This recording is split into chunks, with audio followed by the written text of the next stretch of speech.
Bienvenidos a este tutorial de introducción a la electrónica. Vamos a partir del concepto de la electrónica que tiene que ver con la materia. Precisamente se indica que la materia está conformada por átomos. Los átomos los componen tres partículas generales: protones, electrones y neutrones.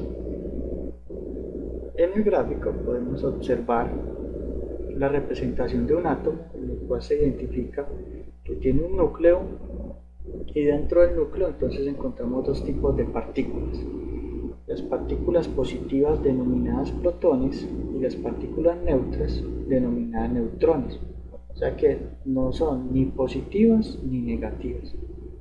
Y alrededor del núcleo entonces está el orbital, donde se encuentran en movimiento los electrones. Los electrones son las cargas negativas. Entonces vamos a partir de la ilustración que vemos de la lámina de cobre. Vemos de esta lámina de cobre entonces todos los electrones y vemos los átomos que conforman en este caso esta lámina de cobre. Entonces, si le aplicamos en este caso una fuerza o presión, estos electrones entonces van a empezar a saltar entre cada uno de los orbitales al siguiente orbital. Esto va a generar un movimiento de los electrones entre cada átomo, garantizando un recorrido. Este flujo o movimiento de los electrones entonces se conoce como la corriente o intensidad eléctrica. Para que se pueda generar esta intensidad o movimiento de los electrones en la lámina, entonces tiene que existir una fuerza. Esta fuerza entonces se le conoce como el voltaje o la tensión. Es la presión que se ejerce sobre los electrones para que inicien su movimiento. De forma más técnica, se dice que el voltaje es la diferencia de potencial o resta entre dos terminales. Por ejemplo, podría tener una terminal inicial O1 y una terminal final denominada 2. Entonces la resta de la terminal 1 con referencia a la terminal 2 también se le conoce por la definición de voltaje. Así que a medida que los electrones entonces empiezan a circular con su movimiento en la lámina, esta lámina se empieza a calentar, sufre un desgaste. Esto demuestra que la lámina tiene una resistencia en su material. De esta forma entonces podemos identificar que la resistencia se conoce como la oposición que tiene un material al paso de la corriente.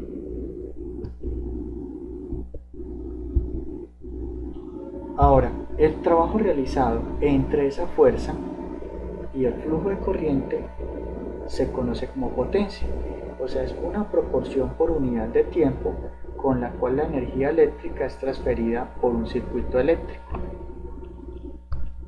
Entonces vamos a conocer un poco más a través de una analogía estos conceptos que hemos hablado.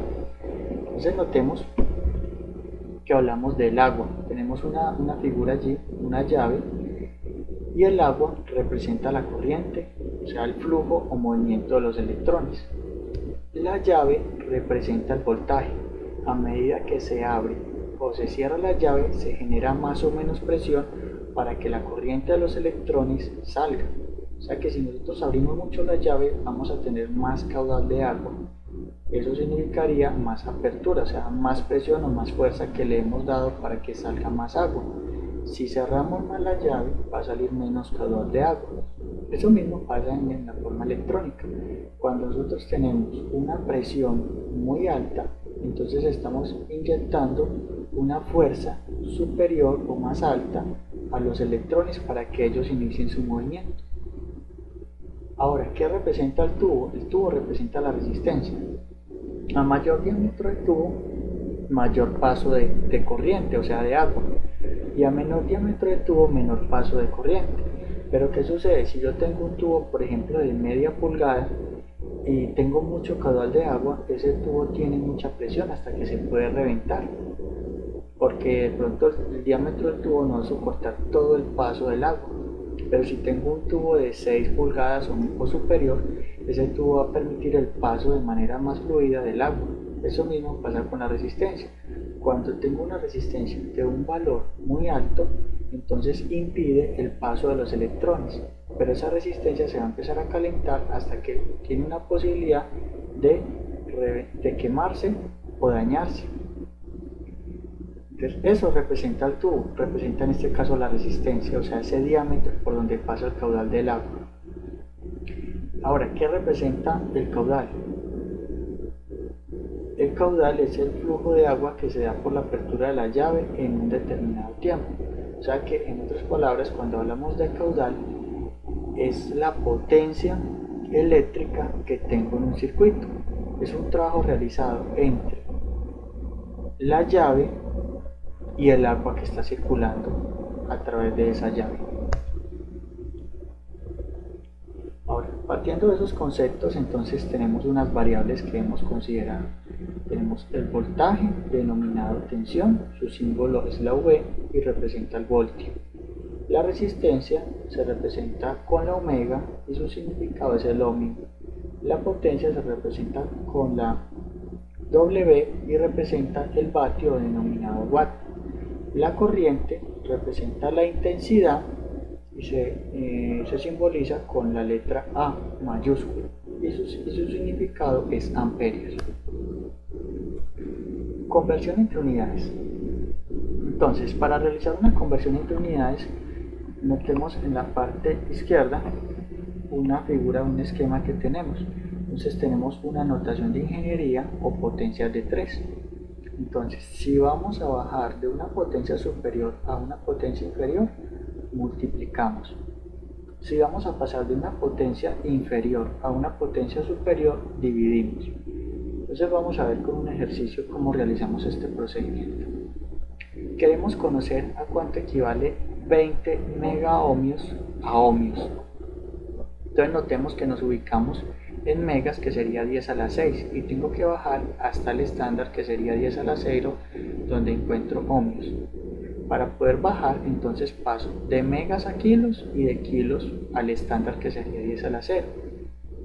Estoy bajando de megas a kilos 3 posiciones, o sea 1000, y de kilos al estándar estoy bajando otros 1000. En otras palabras, debo de multiplicar el valor por 1.000.000. Entonces lo que hago es escribir 20 por 1.000.000 y eso nos da 20 millones de ohmios. Esta sería la conversión para realizar este procedimiento. Entonces recordemos que cuando vamos a pasar de una unidad superior, que en este caso sería megas, al estándar, estamos bajando, y como estamos bajando, multiplicamos. Lo que hacemos es que las escalas, cada escala que bajemos significa que estamos multiplicando por 1000, o sea que acá estaríamos multiplicando por 1.000.000 porque estamos bajando 2 posiciones. Vamos a comprender ese procedimiento con otro ejemplo. Ahora analicemos este. Nos entrega 0.20 gigavoltios y necesitamos saber a cuánto equivalen voltios.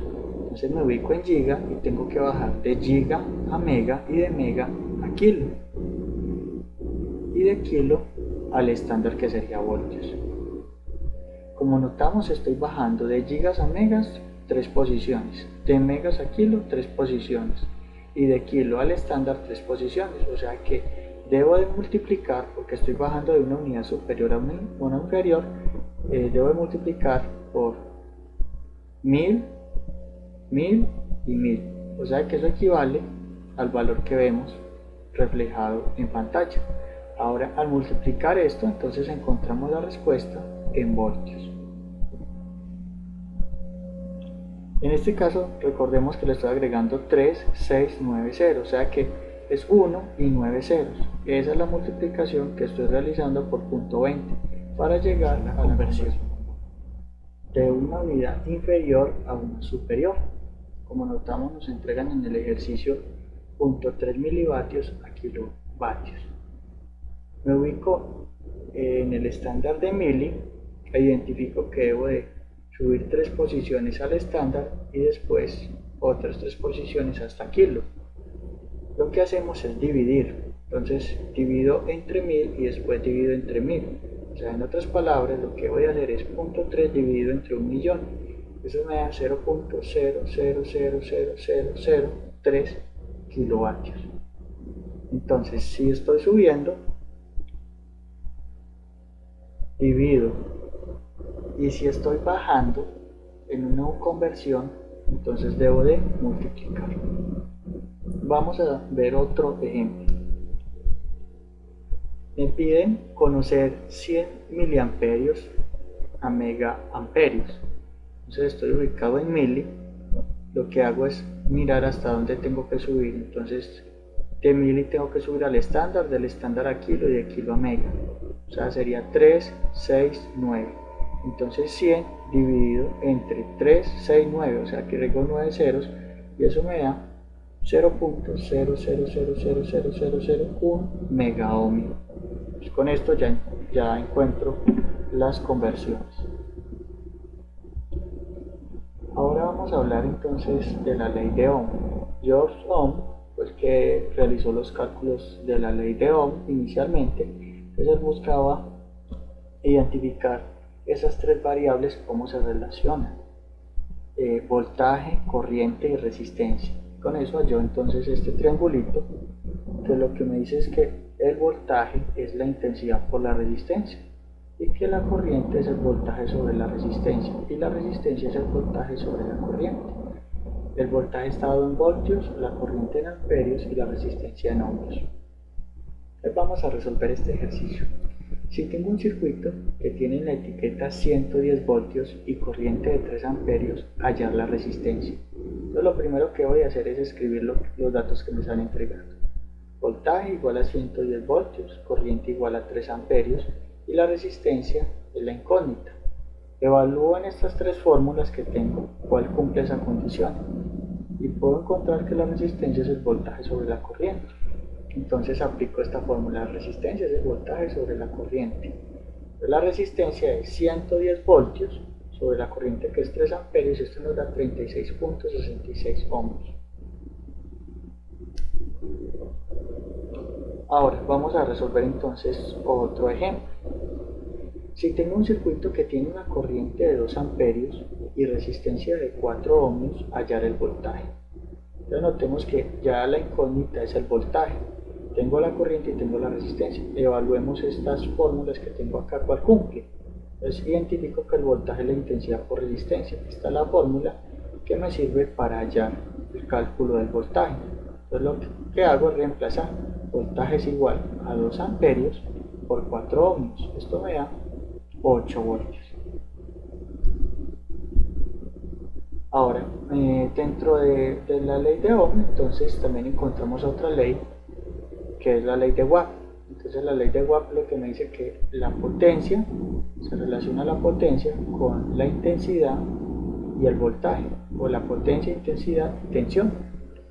Lo que me dice es que la potencia es el voltaje por la corriente o intensidad, que la intensidad es la potencia sobre el voltaje y que el voltaje es la potencia sobre la intensidad. Entonces vamos a resolver este ejercicio. Dice: un circuito que tiene corriente de 2 amperios y una potencia de 4 vatios. Me piden hallar el voltaje de ese circuito. Para hallarlo, entonces identifico que el voltaje es la incógnita. Ahora el voltaje se relaciona con la potencia y la corriente, que me lo está dando el ejercicio. Entonces aplico esta fórmula. Reemplazo, entonces el voltaje sería 4 vatios sobre 2 amperios. Esto me da. Vamos a resolver otro ejercicio sobre la ley de Watt. Un circuito que tiene una corriente de 2 amperios y un voltaje de 60 voltios. Me piden hallar la potencia. Entonces, si analizamos, el voltaje sería 60, la corriente sería 2 amperios y la potencia la incógnita. Partiendo de estas 3 fórmulas, identifico que la potencia es el voltaje por la corriente o intensidad. Aplico esta fórmula, entonces la potencia sería igual a 60 voltios por 2 amperios. Esto me daría 120 vatios. Espero que